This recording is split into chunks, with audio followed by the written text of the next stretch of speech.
പ്രധാനമന്ത്രി നരേന്ദ്രമോദിക്കെതിരായ അധിക്ഷേപകരമായ പരാമർശങ്ങൾക്ക് പിന്നാലെ മാലദ്വീപ് ബഹിഷ്കരണ ക്യാമ്പയിനുകൾക്ക് രാജ്യമെമ്പാടും തുടരുകയാണ്. ഇസ്രായേൽ ഉൾപ്പെടെയുള്ള രാജ്യങ്ങൾ ഇന്ത്യക്ക് പിന്തുണയുമായി എത്തിയിട്ടുണ്ട്. സംഗതി കൈവിട്ടുപോകുമെന്ന സാഹചര്യത്തിൽ ഭയന്നുവിറച്ചിരിക്കുകയാണ് മാലദ്വീപ്. ചൈനയുടെ കുത്തിത്തിരിപ്പിന്റെ പിന്നാലെ പോയ മാലദ്വീപ് പ്രസിഡന്റ് മുഹമ്മദ് മൊയ്സു നേരിട്ടെത്തി പ്രധാനമന്ത്രി നരേന്ദ്രമോദിയോട് മാപ്പിരക്കാൻ തയ്യാറെടുത്തെങ്കിലും ഇന്ത്യ അനുകൂല നിലപാട് സ്വീകരിച്ചിട്ടില്ല. കാരണം എന്നും മാലദ്വീപിനൊപ്പം നിന്ന ഇന്ത്യക്ക് അവരുടെ നിലപാടിനോട് കടുത്ത എതിർപ്പാണ് ഉണ്ടായിരിക്കുന്നത്. മാലിക്ക് ആകെയുള്ള പ്രധാന വരുമാനം ടൂറിസമാണ്. ഇന്ത്യയിൽ നിന്നാണ് കൂടുതൽ ടൂറിസ്റ്റുകളും അവിടെ എത്തുന്നത്. മാത്രമല്ല, മാലിയെ എന്നും സഹോദര രാജ്യമായി കാണുന്ന ഇന്ത്യ നിരവധി സഹായങ്ങൾ അവർക്ക് ചെയ്യുന്നുമുണ്ട്. ഒരർത്ഥത്തിൽ ഇന്ത്യയുടെ ചിറകിന് കീഴിൽ സുഖിച്ചു ജീവിക്കുന്ന വെറും കോഴിക്കുഞ്ഞു മാത്രമാണ് മാലദ്വീപ്. കാരണം മാലിക്കാർക്ക് നിരവധി ആനുകൂല്യങ്ങൾ ഇന്ത്യ വർഷങ്ങളായി നൽകി വരുന്നതാണ്. വർഷം തോറും ചികിത്സയ്ക്കും വിദ്യാഭ്യാസത്തിനും ജോലിക്കുമായി നിരവധി പേരാണ് ഇന്ത്യയിലെത്തുന്നത്. കുറഞ്ഞ ചെലവിൽ വിദഗ്ധ ചികിത്സ ലഭിക്കുമെന്നതിനാൽ നിരവധി മാലിക്കാർ തിരുവനന്തപുരത്ത് തന്നെ തമ്പടിച്ചിട്ടുണ്ട്. പലരും പിന്നീട് തിരിച്ചു പോകാൻ കൂട്ടാക്കാറില്ലെന്നതാണ് യാഥാർത്ഥ്യം. സൈനിക സംരക്ഷണം ഉൾപ്പെടെ നിരവധി സംരക്ഷണം ഇന്ത്യ മാലിക്ക് നൽകിയിട്ടും ചോറ് ഇന്ത്യയിലും കൂറ് ചൈനയിലുമാണെന്ന പുതിയ മാലി പ്രസിഡന്റിന്റെ നിലപാടിനോട് ശക്തമായ എതിർപ്പാണ് ഇന്ത്യയിൽ നിന്ന് ഉയരുന്നത്. അതിന്റെ ഭാഗമായി ഇന്ത്യയിലെ ശതകോടീശ്വരന്മാർ ലക്ഷദ്വീപിൽ കോടികളുടെ മുതൽ മുടക്കാണ് പ്രഖ്യാപിച്ചിരിക്കുന്നത്. ലക്ഷദ്വീപിൽ സർക്കാരിന്റെ പദ്ധതികൾക്ക് പുറമെ അംബാനിയും അദാനിയും ടാറ്റയും ഉൾപ്പെടെയുള്ള വമ്പന്മാർ വൻ നിക്ഷേപമാണ് ലക്ഷ്യമിടുന്നത്. ഇതോടെ മാലി ടൂറിസത്തിന്റെ കാര്യത്തിൽ തീരുമാനമാകുമെന്ന് ഉറപ്പായിരിക്കുകയാണ്. അവരുടെ സാമ്പത്തികാവസ്ഥ ഏറ്റവും താഴ്ന്ന നിലയിലേക്ക് എത്താൻ അധികനാൾ വേണ്ടിവരില്ല എന്നാണ് വിലയിരുത്തൽ. ലക്ഷദ്വീപിൽ വമ്പൻ റിസോർട്ടുകൾ നിർമ്മിക്കാൻ ഒരുങ്ങുകയാണ് ടാറ്റ ഗ്രൂപ്പ്. ട്വിറ്ററിലൂടെയാണ് ടാറ്റ ഗ്രൂപ്പ് നിർണായക പ്രഖ്യാപനം നടത്തിയത്. ലക്ഷദ്വീപിൽ വിനോദസഞ്ചാരികൾക്കായി താജ് റിസോർട്ടുകളാണ് പണിയുന്നത്. രണ്ടിന്റെയും നിർമ്മാണം 2026 പൂർത്തിയാക്കും. സുഹേലി, കടമത്ത് എന്നിവിടങ്ങളിലാണ് ഹോട്ടലുകൾ നിർമ്മിക്കുന്നത്.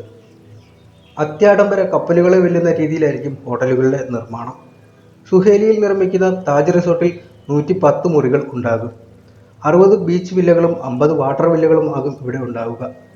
കടമത്തിലെ ഹോട്ടലിലും 110 മുറികളുള്ള റിസോർട്ടാണ് നിർമ്മിക്കുന്നത്. 75 ബീച്ച് വില്ലകളും 35 വാട്ടർ വില്ലകളുമാണ് ഇവിടെ ഉണ്ടാവുക. ഇരു ഹോട്ടലുകളും വരുന്നതോടുകൂടി ലോകത്തെ തന്നെ സുപ്രധാന വിനോദസഞ്ചാര കേന്ദ്രമായി ലക്ഷദ്വീപ് മാറുകയും ചെയ്യും.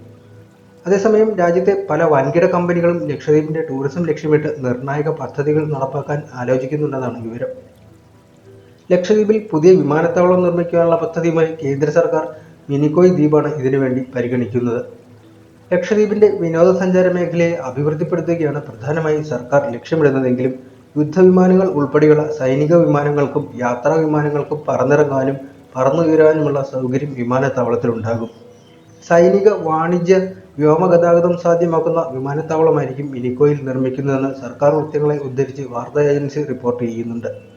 മിനിക്കോയ് ദ്വീപിൽ വിമാനത്താവളം നിർമ്മിക്കാനുള്ള നിർദ്ദേശങ്ങൾ നേരത്തെ തന്നെ കേന്ദ്ര സർക്കാരിന് മുന്നിലുണ്ടെങ്കിലും സൈനിക ആവശ്യങ്ങൾ കൂടി ഉപയോഗിക്കുന്ന വിധത്തിൽ വ്യോമത്താവളം നിർമ്മിക്കാൻ തീരുമാനം സർക്കാർ അടുത്തിടെയാണ് കൈക്കൊണ്ടത്.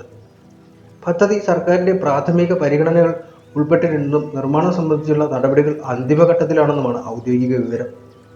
മാത്രമല്ല, അംബാനിയും അദാനിയും ലക്ഷദ്വീപിൽ വൻകിട പ്രോജക്റ്റുകൾ പ്രഖ്യാപിച്ച് രംഗത്തെത്തിയിട്ടുണ്ട്. വായുവിൽ നിന്നും ജലത്തിൽ നിന്നും വൈദ്യുതി ഉണ്ടാകുന്ന വമ്പൻ പ്രോജക്റ്റുകൾ അദാനി ഗ്രൂപ്പ് ലക്ഷദ്വീപിൽ നടപ്പാക്കുമെന്നാണ് പ്രതീക്ഷ. വിവാദത്തിന്റെ പശ്ചാത്തലത്തിൽ ഓഹരി വിപണിയിലെ സ്ഥിതിയും മറ്റൊന്നല്ല. 5 വർഷത്തിനുള്ളിൽ 42,000% റിട്ടേൺ നൽകിയ ഒരു ഓഹരി ഉണ്ടായിരിക്കുകയാണ്. നേട്ടമുണ്ടാക്കിയ ഈ ഹോസ്പിറ്റാലിറ്റി കമ്പനി ഓഹരി ലക്ഷദ്വീപിന്റെ വികസന സാധ്യതകൾക്കൊപ്പം ഉയർന്നേക്കുന്നു. മാലദ്വീപുമായി ബന്ധപ്പെട്ട വിവാദങ്ങളും ടൂറിസം പ്രതിസന്ധിയും പ്രവേഗ് ഓഹരികളെയും ശ്രദ്ധേയമാക്കുകയാണ്.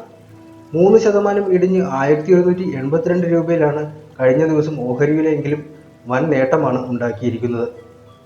ലക്ഷദ്വീപിലെ വിനോദസഞ്ചാരത്തിൽ പ്രതീക്ഷിക്കുന്ന കുതിച്ചുചാട്ടം കഴിഞ്ഞ ദിവസങ്ങളിൽ ഓഹരി വില ഉയരാൻ കാരണമായിരുന്നു.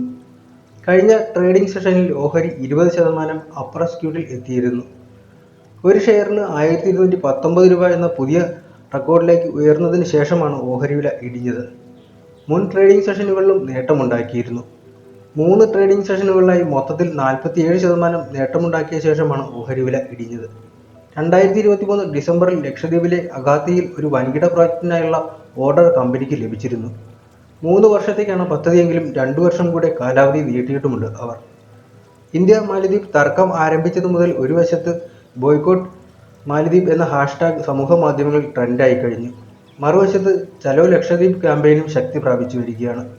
ടൂർ ആൻഡ് ട്രാവൽ കമ്പനിയായ മേക്ക് മൈ ട്രിപ്പ് പങ്കിട്ട ഒരു ഇൻസ്റ്റാഗ്രാം പോസ്റ്റിൽ നിന്ന് ഇത് സംബന്ധിച്ച വിശദ വിവരങ്ങൾ ലഭിച്ചു തുടങ്ങിയിട്ടുണ്ട്. പ്രധാനമന്ത്രി നരേന്ദ്രമോദിയുടെ ലക്ഷദ്വീപ് സന്ദർശനത്തിന് ശേഷം ലക്ഷദ്വീപിലെ വിനോദസഞ്ചാര കേന്ദ്രങ്ങളെക്കുറിച്ചുള്ള തെരച്ചിൽ 3400% വർധനവ് ഉണ്ടായിട്ടുണ്ടെന്നാണ് റിപ്പോർട്ടുകൾ.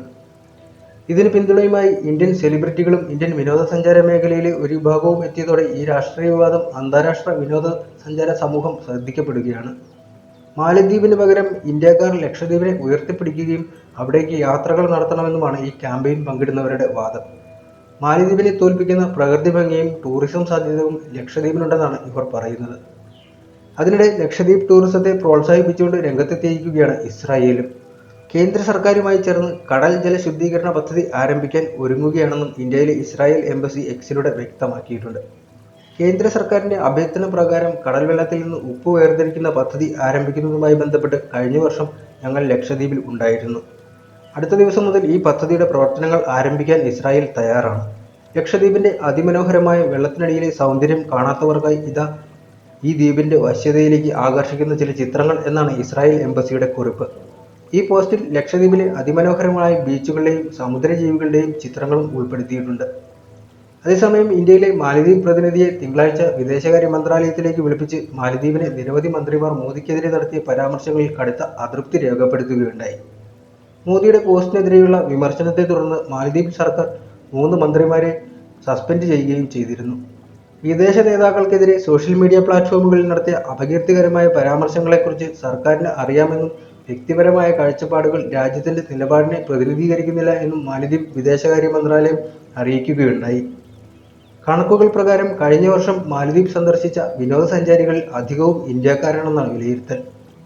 മാലദ്വീപിലെ വിനോദസഞ്ചാര വകുപ്പ് പുറത്തുവിട്ട കണക്കുകളിലാണ് 2023 ഡിസംബർ വരെ രാജ്യം സന്ദർശിച്ച വിനോദസഞ്ചാരികൾ മുന്നിൽ ഇന്ത്യക്കാരാണെന്ന് വ്യക്തമാക്കുന്നത്. 2,91,098 ലക്ഷം ഇന്ത്യക്കാരാണ് കഴിഞ്ഞ വർഷം മാലദ്വീപ് സന്ദർശിച്ചത്. കഴിഞ്ഞ ഏതാനും വർഷങ്ങളായി ഇന്ത്യക്കാരുടെ പ്രിയപ്പെട്ട വിനോദസഞ്ചാര കേന്ദ്രമായി മാലദ്വീപ് മാറിയിരുന്നുവെന്നും വിമാനയാത്രയുടെ കണക്കുകൾ ചൂണ്ടിക്കാട്ടുന്നുണ്ട്. ഇന്ത്യക്കടുത്ത് ഇന്ത്യൻ മഹാസമുദ്രത്തിൽ സ്ഥിതി ചെയ്യുന്ന രാജ്യമാണ് മാലദ്വീപ്. 1200ഓളം ചെറുദ്വീപുകൾ ചേർന്ന രാജ്യം. അതിൽ മിക്കതിലും ആൾപ്പാർപ്പില്ല. ആകെ ജനസംഖ്യ 5.21 ലക്ഷം മാത്രമാണ്. അടുത്തു കിടക്കുന്നു എന്നതും സാംസ്കാരികപരമായ ബന്ധവും കാരണം ഇന്ത്യയുമായി ആഴമേറിയ അടുപ്പം ലക്ഷദ്വീപിനുണ്ട്. സമുദ്രോൽപ്പന്ന കയറ്റുമതിയും വിനോദസഞ്ചാരവുമാണ് മാലദ്വീപ് സമ്പദ്വ്യവസ്ഥയുടെ ആണിക്കല്ല്. മൊത്ത ആഭ്യന്തര ഉൽപ്പാദനത്തിന്റെ 40% നൽകുന്നത് ഈ മേഖലകളാണ്. ഇന്ത്യയുമായി ദീർഘകാലത്തെ മികച്ച ബന്ധമായിരുന്നു മാലദ്വീപിനുണ്ടായിരുന്നത്. 1988 മാലദ്വീപ് സർക്കാരിനെ അട്ടിമറിക്കാൻ ശ്രമം നടന്നപ്പോൾ ഓപ്പറേഷൻ കാക്കസിലൂടെ ഇന്ത്യ അത് അടിച്ചമർത്തുകയായിരുന്നു. 2004 സുനാമി, 2014 ശുദ്ധജല വിതരണ പ്രതിസന്ധി, 2020 കോവിഡ്, ഈ സമയത്തെല്ലാം ഇന്ത്യയുടെ ആശ്വാസകരങ്ങൾ മാലദ്വീപിനെ തേടിച്ചെന്നു. സൈനിക മേഖലയിലും അടിസ്ഥാന സൗകര്യ വികസനത്തിലും ഇന്ത്യ നിക്ഷേപമിറക്കിയതും അവർക്ക് വൻ സഹായകരമായിരുന്നു.